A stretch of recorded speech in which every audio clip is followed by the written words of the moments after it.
Hey, Algebra 2 Honor students, this is Unit 15, Day 5. Today we're going to be looking at solving equations with different frequencies. And we've had a little bit of a taste of this in Day 4, but today is all going to be about making some substitutions, using some dummy variables to be able to attain all of our solutions. So you can see the frequency of x in this first example is 3.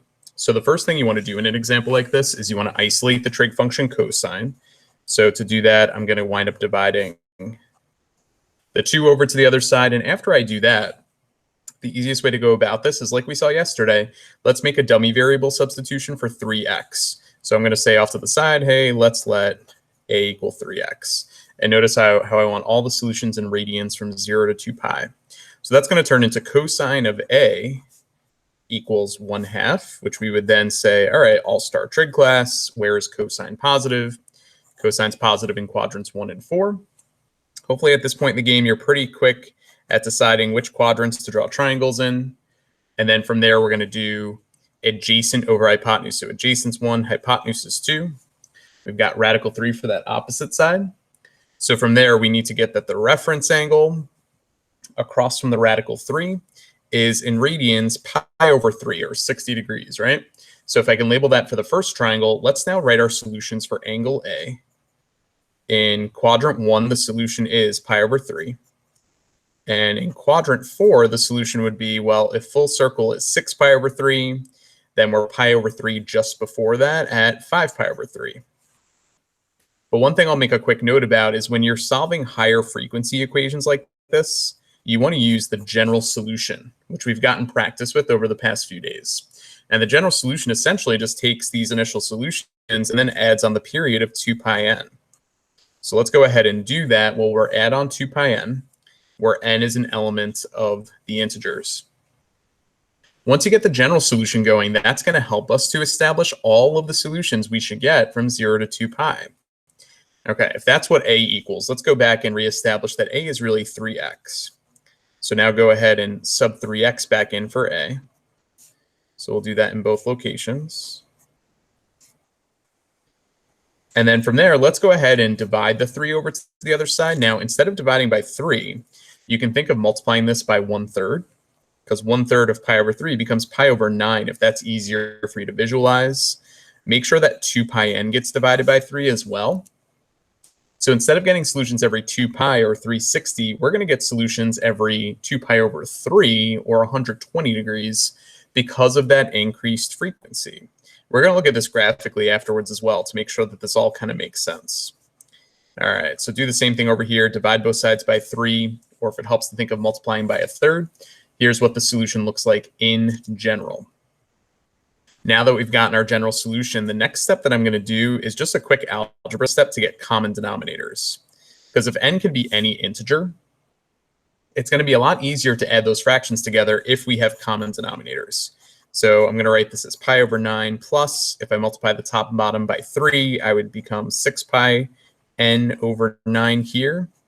And then similarly on this side, 5 pi over 9 would be plus 6 pi n over 9.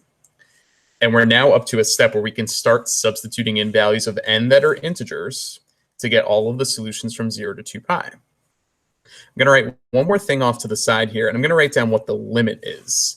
And what I mean by limit is what's the largest solution we would expect before we can stop? Because we can plug in integers forever and ever and ever. Well, the stopping place has to be 2 pi. So because the stopping place is 2 pi, that's equivalent to 18 pi over 9 using the same common denominator that I have up above. So once I get to a solution of 18 pi over 9, I know I should stop. All right, let's go ahead and set up a quick chart. We've done this a little bit as it relates to substitution examples from yesterday's notes. So we're going to pick values of n in a moment over here. We're going to plug them into the first general solution, pi over 9 plus 6 pi n over 9. And we'll plug them into the second solution, 5 pi over 9 plus 6 pi n over 9. So the easiest thing that you'll start with is n equals 0. We don't typically plug in negative numbers here, even though we've seen that in other contexts. For equations like this, plugging in a negative number will oftentimes give you a negative result, which is outside of that interval. So if I plug in 0 to start, you wind up getting, if the n's are zeros, just pi over 9 and then 5 pi over 9 over here. And you're going to be really glad that I made us find that common denominator here, because now I'm going to plug in n equals 1. If n is 1, I get pi plus 6 pi for a total of 7 pi over 9. Similarly, 5 pi plus 6 pi would be 11 pi over 9. Have I reached the limit yet? No, I can get as high as 18 pi over 9, which is 2 pi. That's going to be as far as I can go. So let's plug in 2 and see what happens. If I plug in 2 for n, we're now adding on 12 pi. 1 pi plus 12 pi is 13 pi over 9. 12 and 5 is 17 pi over 9. We're pretty close to that limit, but we're still not there yet. I'm pretty sure plugging in 3 is going to exceed the limit, especially since I'm adding on 3 times 6, which is 18 pi over 9 now, right? Well, just to write down that first solution, the next solution would be 18 plus 1, which is 19 pi over 9. And that is too big. Definitely this is going to be larger, so I don't have to plug in 3 over here as well. So in the end, based on my chart, we wind up getting 6 solutions to this equation in radians. So my 6 solutions are pi over 9 in order, 5 pi over 9, 7 pi over 9, 11, 13, and 17, okay?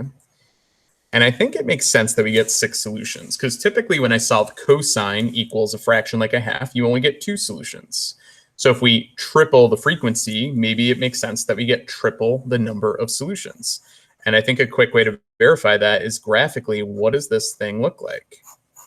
Well, if I set up some quick axes here for us, I'm going to label this space 2 units up as 1, and this is -1, since that's the range for cosine. And I know that cosine of 3x means I need 3 cycles of cosine by the time I get to 2 pi. So let's see if I can do 1, 2, 3. Just a rough sketch here, but enough for me to understand what's going on. So there's cosine of 3x. If I want to know when does that equal 1/2, well, 1/2 would be right here, this line.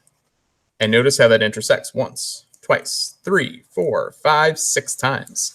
So that's a really quick justification that we should expect 5 solutions. And it's in these exact locations that we get our 6 answers here.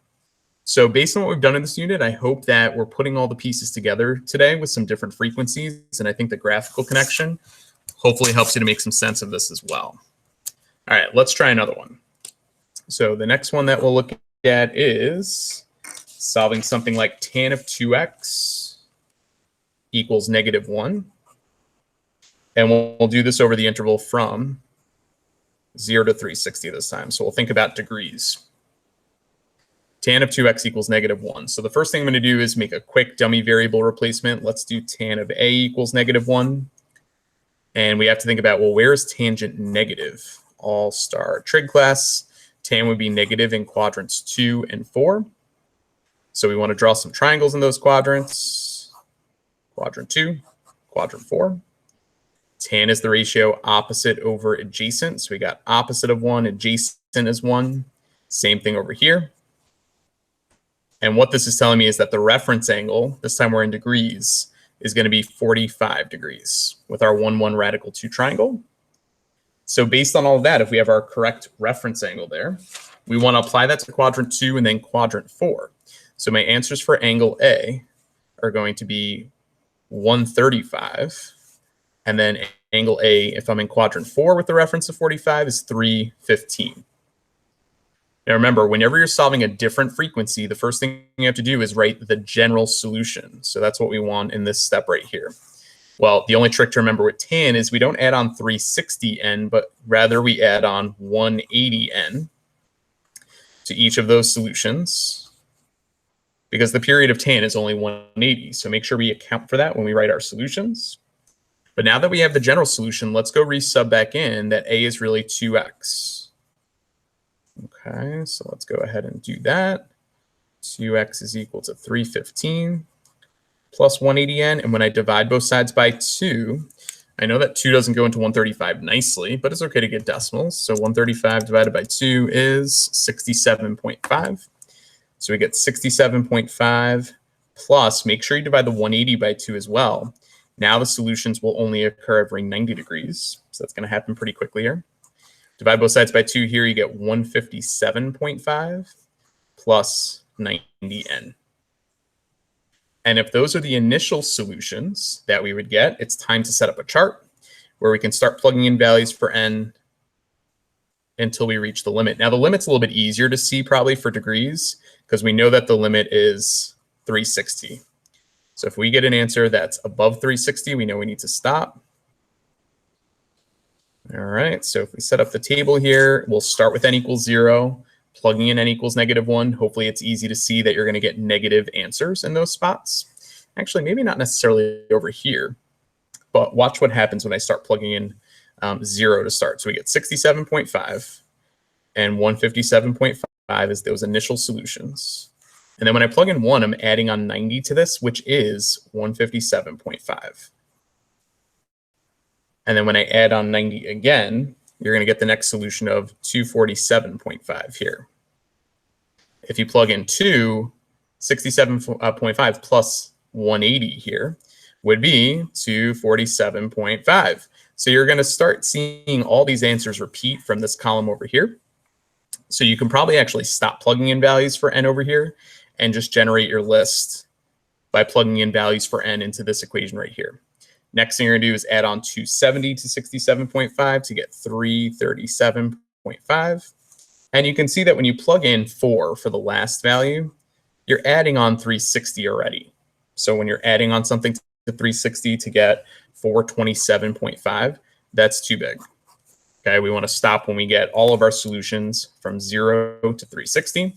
So therefore, my final list of solutions include 67.5, 157.5, 247.5, and 337.5. Okay. So last but not least today, let's do one more of these, and we're going to throw in a quadratic while we're at it, because why not? We like quadratics. Let's do solve sine squared of 2x minus sine of 2x. And we're going to solve for all angles in degrees again from 0 to 360. Notice how I'm including 0 but not 360 for this one, so just make a note of that for yourself when we go to solve. I'm going to right away sub in a dummy variable. Sine squared a minus sine a is equal to 0. Okay, replace both of those two x's with your favorite dummy variable. I'm boring and like to choose a. Well, I know how to solve this. It's a quadratic with a GCF of sine, so let's take that out. And it leaves me with sine of a minus 1. And when I separate the factors and I set each equal to 0, over here you're going to get sine a equals 1. You'll notice that both of our solutions will come from either the unit circle or the graph of sine. So you have two options here. But sine equals 0 on the unit circle where the y value is 0, which is here and here. And then sine of a would equal 1 at the top of the unit circle where the y value is 1. But notice how I can get that same information by looking at the angles on the x-axis that correspond with 0 for sine and also 1 as well. So over here we wind up getting that a equals in degrees 0 and then 180. And over here we're going to get that a equals 90. Okay. And remember, because we're solving these higher frequencies, we do want to write what the general solution would look like. So the general solution for a would be that a equals, we can do 0 plus. Now, I could do 0 plus 360n and also 180 plus 360n. But you're going to get a lot of repeats there. So the most concise way to write this is that the solutions to this on the unit circle are 0, 180, 360, and so on. It's that first solution of 0 plus 180. So you can write it just like that. Now the solution of 90, you will have to add on 360n to that solution, where of course n is an element of the integers. Okay. Now don't forget that even though these are the solutions for a, we have to replace a with the dummy variable that we had from the beginning. It really equals 2x. So 2x equals 0 plus 180n. 2x over here would equal 90 plus 360n. I know it looks a little bit weird that we have these solutions, but even if you went back here and added on 360n to both of those, I promise you're going to get the same exact answers. So we get x equals 0 plus 90n when I divide both sides by 2.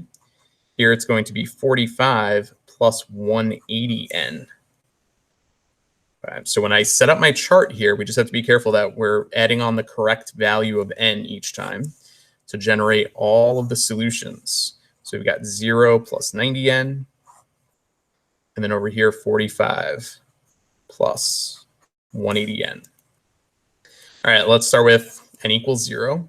We will get 0 degrees here and 45 degrees there. So those are two good solutions. We want to stop when we get to 360. If I plug in 1, we get 90. 180 plus 45 is going to be 225. Move on to n equals 2. We're going to get 180 here. This would be 360 plus 45, which is 405 degrees. Oh, too much. If I plug in 3, we get 270. If I plug in 3 over here, well, it doesn't even make sense anymore. It's definitely bigger than 360. Can I plug in 4? If I plug in 4, I get 360, which we can see here is not included as a solution. So I'm going to cross that off. It looks like we get 1, 2, 3, 4 solutions on this side, 2 solutions on that side. So there are a total of 6 solutions altogether. And in degrees, we get 0, 45, 90, 180. I think after that would come 225 if I do these in order. And then last but not least, 270 degrees. Those are the 6 solutions to this quadratic equation with a higher frequency. And that's about as tough as it gets here. So there's a lot of pieces that we've now put together for today's lesson. Just some more practice to come before we finish out the unit. If you have any questions, let me know. Otherwise, have a great rest of your day.